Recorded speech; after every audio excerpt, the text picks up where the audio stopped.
The drip of water from the ceiling of my rundown apartment in Hartford, Connecticut, echoed like a hammer striking my shattered pride. I'm Eleanor Harris, 65, a retired school teacher who poured my life into raising Emma and Jacob, making sure they graduated college debt-free. But on that rainy fall morning, I saw Emma's Instagram post. Her beaming in front of a stunning Cape Cod home she bought for her mother-in-law, while I, her real mother, was forgotten in this leaky dump. The pain cut like a knife, and I felt like a failure. Then a phone call changed everything. My brother James, estranged for 25 years, had passed away, leaving me $15 million, 0 cents. From a moldy apartment to a grand townhouse in Boston's Back Bay, I held the power to rewrite my story. Would I forgive my kids or make them pay? A bold plan was taking shape, and you won't want to look away. Each drop hitting the metal pan beneath my ceiling was a blow to my self-respect. This one-bedroom apartment in Hartford, with its stained walls and musty smell, was all my teacher's pension could afford. For 38 years, I taught elementary kids at a public school, patiently guiding them through spelling and addition. I was proud, believing I was building a future, not just for my students, but for Emma and Jacob, the 2 kids I raised alone after my husband Robert died of a stroke at 45. I thought I'd done everything right. I sold my wedding ring so Emma could attend a prestigious art school. I worked extra shifts at a grocery store so Jacob could graduate as an engineer without loans. But now, at 65, I sat here, listening to the drip, feeling like the world had turned its back on me.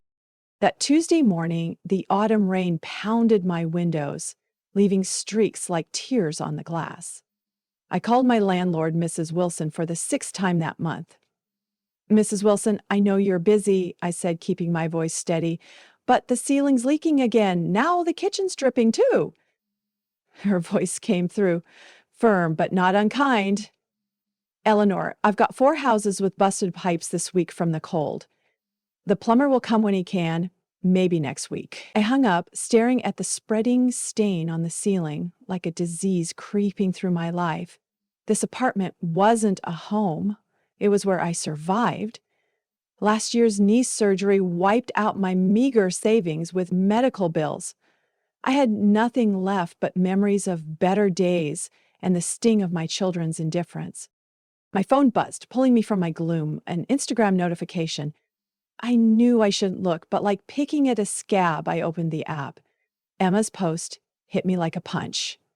My 38-year-old daughter, radiant with golden hair and a perfect smile, stood in front of a gorgeous Cape Cod house, a sold sign planted in the yard. She hugged Margaret, her mother-in-law, a silver-haired woman with a smug grin. The caption pierced my heart. "So thrilled to help Mom M move into her dream home. She deserves every comfort for all she's done for her family. Family is everything." I read it again, each word a fresh wound. Mom M. Not me, the mother who stayed up nights sewing Emma's prom dress. Not me, who skipped meals so she could have new shoes. But Margaret, who once sneered at Emma for not being classy enough until she married David, a hotshot lawyer with a pedigree to match. I scrolled through the comments, each one a new stab. "You're the best daughter-in-law. Margaret's so lucky. What a beautiful house." I set the phone down, hands trembling. 3 months ago, when the building inspector declared my apartment needed major repairs, I called Emma. Her suburban home had 6 bedrooms, plenty of space for 2 since they still hadn't had kids after years of trying. "Mom, it's not a good time," Emma said, her voice dodging. "David's up for partner, and we need to keep up appearances. You get it, right?" I got it. I was an embarrassment, the frumpy mom in thrift store clothes with a working-class Hartford accent who could ruin their fancy dinner parties. Emma, the girl I taught that kindness matters more than status, was now buying houses for her mother-in-law, while I lived with leaks and mold. I checked my texts with Jacob, my son. My last message read, "Sweetie, I sent you an anniversary card. Did you get it?" It showed as read, but no reply. Jacob, also 38, lived in a sleek Chicago condo, only reaching out when he needed cash.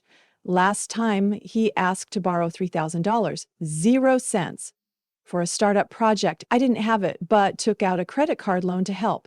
He promised to repay. He hasn't. I looked in the mirror, seeing a stranger.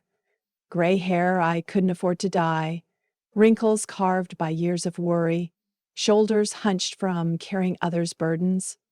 But in my eyes, a cold spark flickered, replacing the hurt. My phone buzzed again. An unknown number. "Hello?" I answered, expecting a telemarketer. "Is this Eleanor Harris?" A professional male voice tinged with a Boston accent. "I'm Daniel Peterson, attorney with Thompson and Lee in Boston, calling about your brother, James Harris." My heart skipped. James, my brother, hadn't skipped to me in 25 years, not since he sided with Robert during our divorce, believing my ex's lies. "How is he?" I asked, voice shaky. A pause. "I'm sorry, James passed away last month. Pancreatic cancer. It was sudden."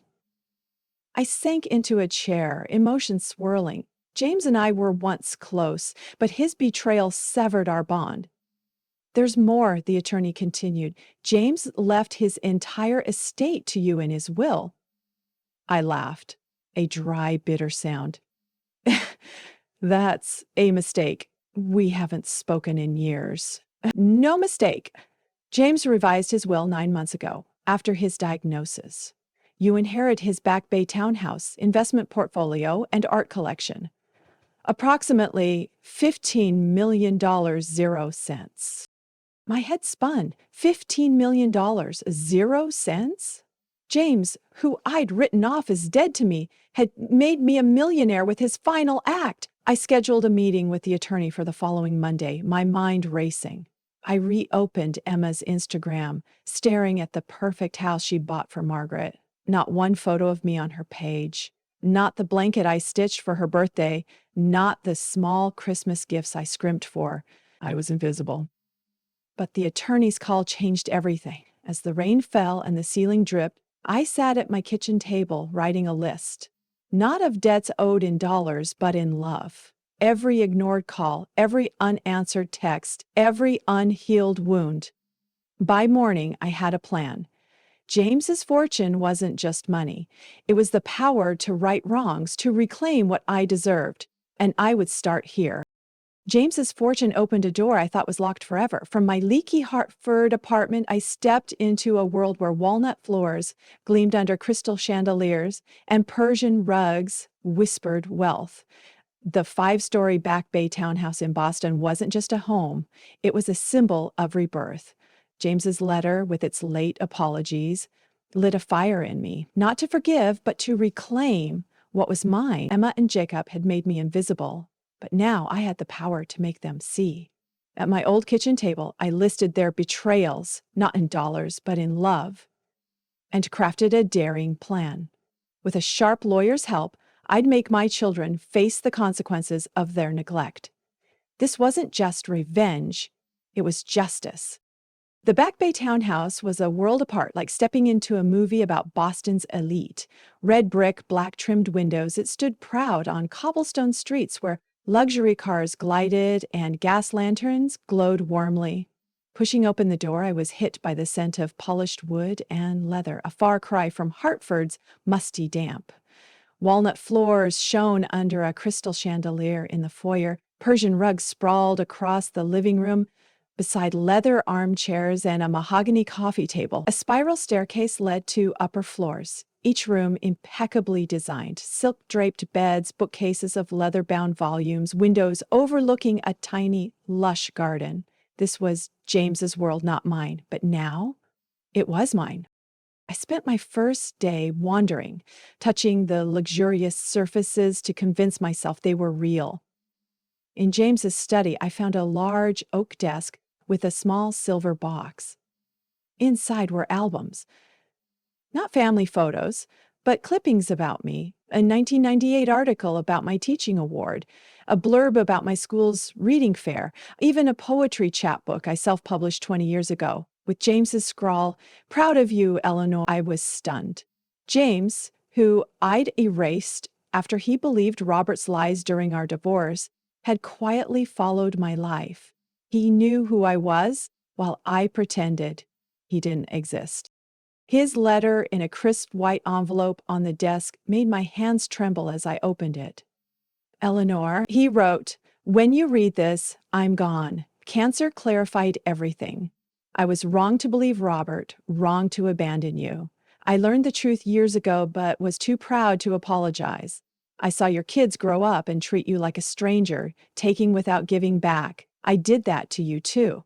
This inheritance can't fix the past, but I hope it gives you freedom to live without begging for love from those who should give it freely. Use it wisely, little sister. I folded the letter, tears welling but unshed. James saw it all.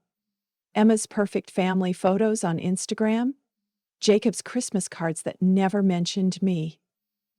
He saw what my mother's love had blinded me to. That letter ignited something, not forgiveness, but resolve. I wasn't the Eleanor Harris of the leaky apartment, the forgotten mother. I was Eleanor Harris, owner of $15 million, 0 cents, a Back Bay townhouse, and the power to change the game. That night at my old Hartford kitchen table, before moving for good, I wrote a list. Not of money owed, but of love. Emma, gifting Margaret a Cape Cod house while I lived with mold. Jacob, with his unanswered texts and $3,000 0 cents loan he never repaid. Each hurt, each betrayal, inked in black on white. By dawn, I had a plan. James's fortune wasn't just money, it was a tool to right wrongs, to make my children face their neglect. I contacted Catherine Moore, a lawyer in her 50s recommended by James's friend. Her downtown Boston office in a gleaming glass building screamed professionalism. Catherine, with short salt and pepper hair and eyes sharp as a blade, listened without flinching. I want a new will and trusts, I said, voice calm but firm, very specific. She nodded, pen ready. What's your goal? I gave a thin smile, eyes flashing coldly, to teach a long overdue lesson. Catherine didn't blink. I can make that happen, she said, but we'll need to phrase it legally. We spent 4 hours crafting a plan as intricate as a chessboard. The $15 million, 0 cents would be split. $9 million, 0 cents to a charity in my name, funding scholarships for kids like I once was, working part-time to afford college. $1 million, 0 cents for my medical and personal needs. The remaining $2 million, 0 cents, split evenly between Emma and Jacob, but with strings attached. They'd get $60,000, 0 cents, annually paid quarterly only if they kept regular contact. Weekly calls, monthly visits, holidays like Thanksgiving and Christmas. If they failed for 2 consecutive quarters, their share would go to the charity.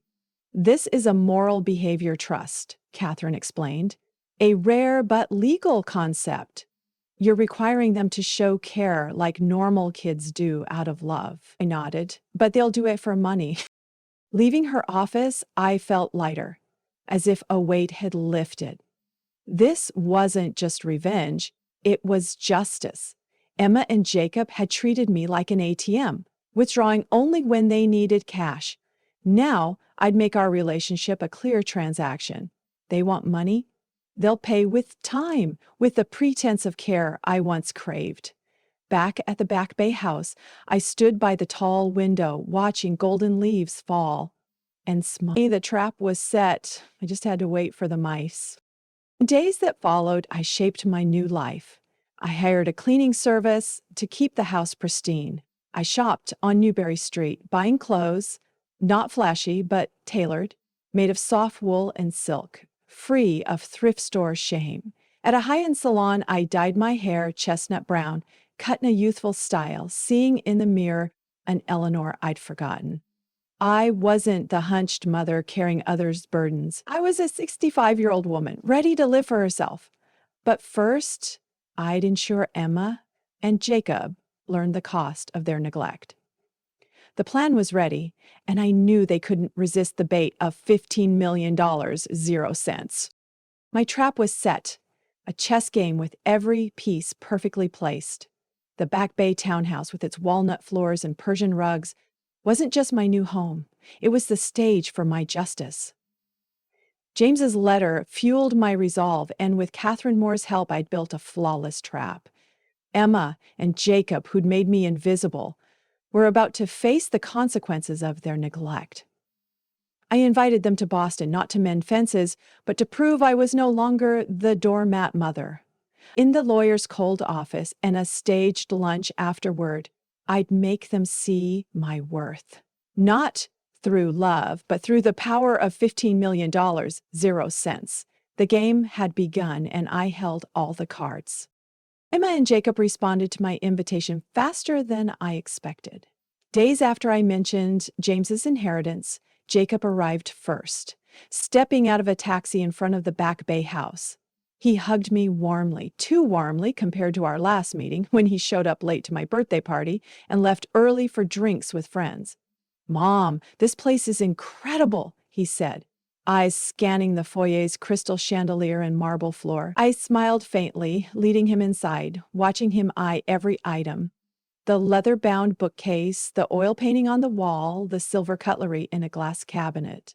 "Antiques from Grandma's era," I said as he paused at the cabinet.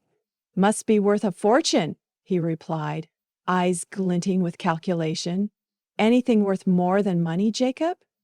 I asked, voice soft but sharp. He laughed awkwardly, changing the subject.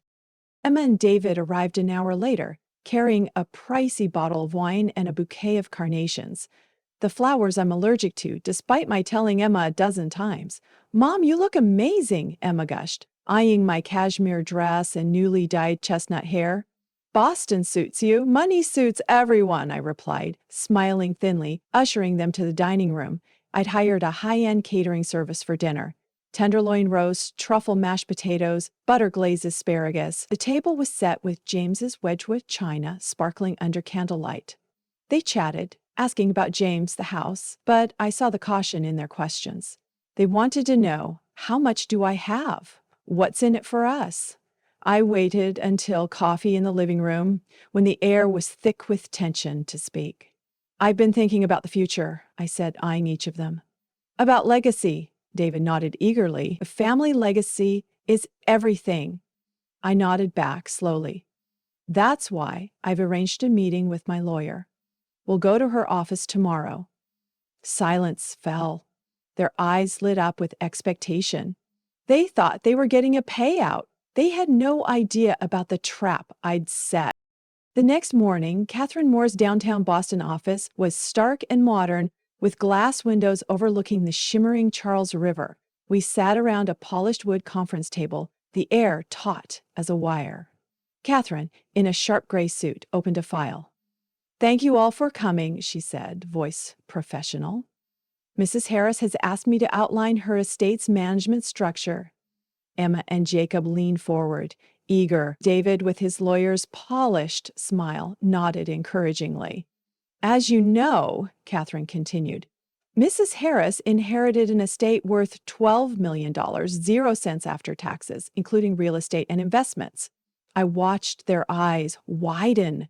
The number was real now. Mrs. Harris has chosen to establish trusts to manage this estate. Catherine handed out documents, and I saw their faces shift from anticipation to confusion. Emma skimmed the papers, voice trembling. "This says most of the estate goes to charity?" "Correct," Catherine confirmed. "The Eleanor Harris Fund for Equitable Education will receive $9 million, 0 cents, to support scholarships for underserved students." Jacob blurted out, "What about us?" Then quickly added, "I mean, that's great, Mom. Education's your passion." I nodded, silent, letting Catherine proceed. "The remaining $3 million, 0 cents, she said, is allocated as follows: $1 million, 0 cents for Mrs. Harris's medical needs; $2 million, 0 cents split evenly between Emma and Jacob, with conditions." Emma read aloud, voice choking. "Quarterly payments of $15,000, 0 cents, totaling $60,000, 0 cents annually. contingent on demonstrating care and support for Mrs. Harris. She stopped, face pale.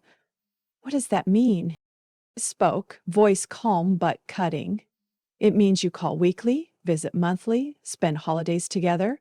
What kids do out of love, you'll do for money. Silence hit like a brick. Emma whispered, eyes welling. You're bribing us? No, I said. I'm paying you to act like the kids I deserved. Jacob stood, voice tight. This is insane. You can't put conditions on family. Can't I? I raised an eyebrow. You've done it for years. Calling only for cash, ignoring my texts, buying Margaret a house while I lived with a leaky roof. Emma flinched as if slapped. Catherine added, voice even, if conditions aren't met for 2 consecutive quarters, your shares go to the charity. Lunch afterward at an elegant French restaurant with white tablecloths and soft jazz was a clumsy charade. I ordered James's favorite Bordeaux, but no one was in the mood. Emma refused to eat, eyes red. Skipping this is your first violation, I said lightly, without warmth. She bit her lip, picked up her fork. Jacob tried small talk about work, but I brought up details from their social media they thought I didn't know. Emma's new exhibit, Jacob's startup pit, they squirmed, realizing I'd always watched, even when they treated me as invisible. David, ever practical, tried to smooth things over. The charity's a great idea, Mrs. Harris. Education changes lives. I sipped my wine, smiling coldly. Margaret probably thinks so, living in the leak-free house Emma bought her. Emma looked down, silent. No one mentioned the trusts again, but I knew they were scheming. They'd signed the contracts, money always trumps pride, and I'd banked on that. My trap worked perfectly, but victory tasted hollow. Emma and Jacob, bound by the trust's conditions, started calling and visiting on schedule, but every conversation was stilted, laced with unspoken resentment. The Back Bay townhouse, stunning with its walnut floors and Persian rugs, couldn't hide the emptiness in my heart. That French restaurant lunch where I forced them to face their neglect only widened the gulf between us. I thought I was claiming justice, but their reluctant glances made me wonder, was I imprisoning myself in pain? Thanksgiving dinner with its roasted turkey and bitter words pushed everything to a breaking point. Sarah, Jacob's girlfriend, spoke with a clarity that cut through my defenses, forcing me to rethink my purpose. A lavish trip to Aspen couldn't fill the void, and I began to see justice wasn't revenge, it was setting myself free. The weeks after the meeting with Catherine Moore, Emma and Jacob followed the trust's rules like clockwork. Emma called Sunday evenings, her voice syrupy, asking about Boston's weather or my latest recipe. Jacob called Wednesday mornings, droning about his startup, but I heard the grudging tone in every word. Those talks didn't bring us closer. They were transactions. They gave time, I gave money. The Back Bay house, with its luxurious decor and windows framing golden leaf streets, became a lonely fortress. I'd thought forcing their attention would heal my wounds, but each call reminded me love can't be bought. I started to question, was I winning or just prolonging my own hurt? I decided to host Thanksgiving at Back Bay, not to reunite, but to test their limits. I hired a decorator to turn the house into a fall masterpiece. Golden leaves, pumpkins, candles flickering on the long dining table. The meal, catered by a top Boston restaurant, featured roasted turkey, chestnut stuffing, and pumpkin pie, served on James's china. Emma, David, Jacob, and Sarah, Jacob's new girlfriend, arrived together in one taxi, clearly coordinating to minimize their stay. I greeted them with a polished smile, took their coats, poured wine, but the air was heavy from the start. Sarah, a sharp-eyed 30-year-old, was the only one at ease. This house is like a painting, Mrs. Harris, she said, admiring an oil painting in the living room. Thank you, Sarah, I replied, warmed by her sincerity. Call me Eleanor. Dinner was a clumsy act. Emma and Jacob kept up polite chatter, asking about the charity or the weather, but their eyes betrayed tension. David, with his lawyer's smile, tried to lighten the mood with work anecdotes. I answered curtly, waiting. Over dessert. Pumpkin mousse and chocolate truffles, Emma snapped. This is ridiculous, she said, slamming her spoon down. We're sitting here pretending everything's normal, but it's all about money. Mom, you're cruel. I set my spoon down, meeting her gaze. Cruel? I echoed, voice icy, but calm. Cruel is calling me half-heartedly, forgetting my birthday, buying Margaret a house while I lived with mold. What did you think I deserved? A freezing apartment because I couldn't pay the heat? Emma's eyes welled and she looked away. Jacob muttered, You never said things were that bad.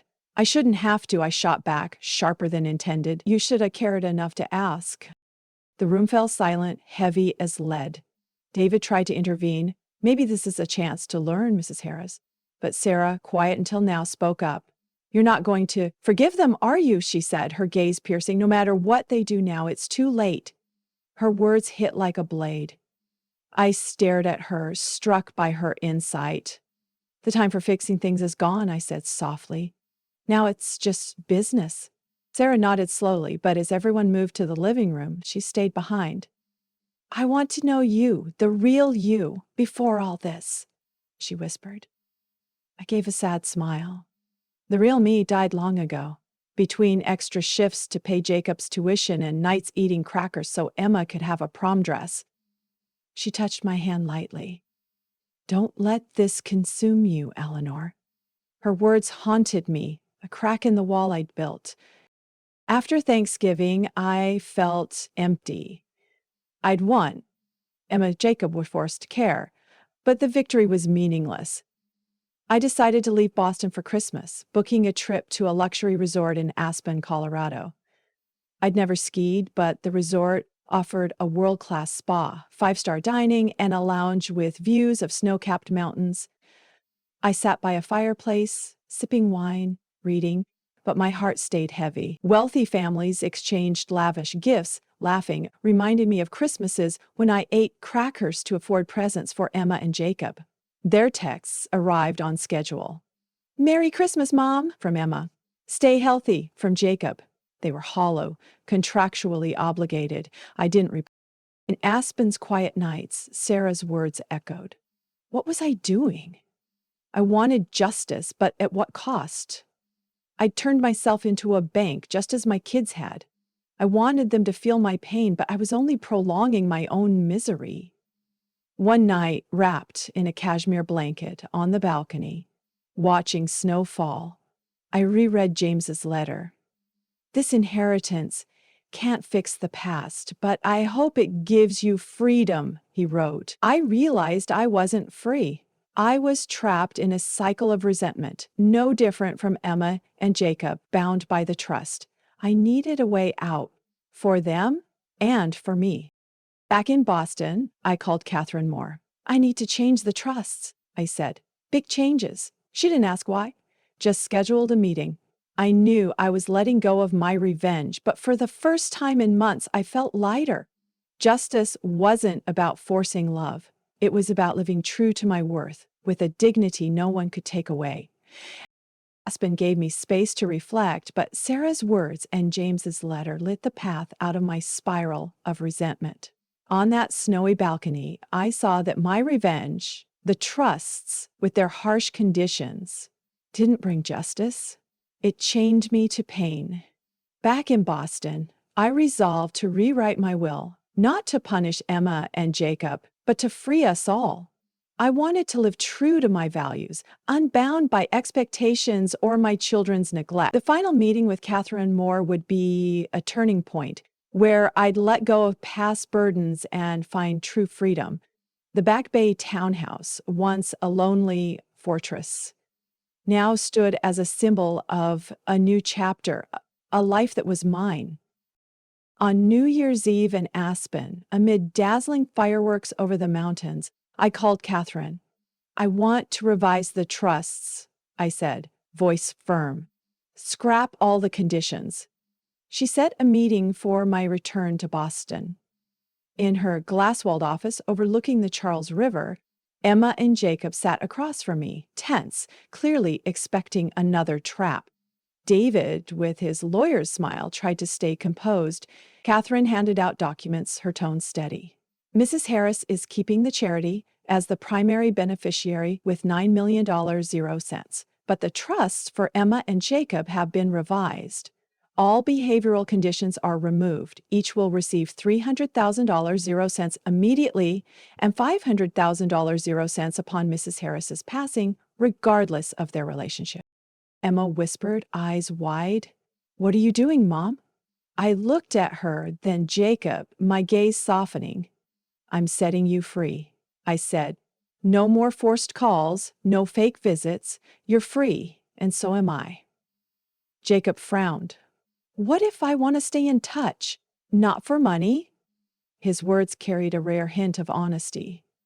"Do you?" I asked, skeptical. He shrugged. "I don't know. It's been a while since I tried." I nodded, feeling a flicker of hope. "The door's open," I said, "but no rewards or punishments. Any relationship we have has to be real." We signed the papers in silence. As Catherine closed the file, I stood. "I hope one day you'll understand why I did this," I said. "Not to hurt you, but to free us all." I walked out, Boston's winter sun dazzling on the streets. I smiled. A real smile, not a mask. James gave me more than money. He gave me the chance to break the chains of expectation. I didn't need Emma or Jacob to feel whole.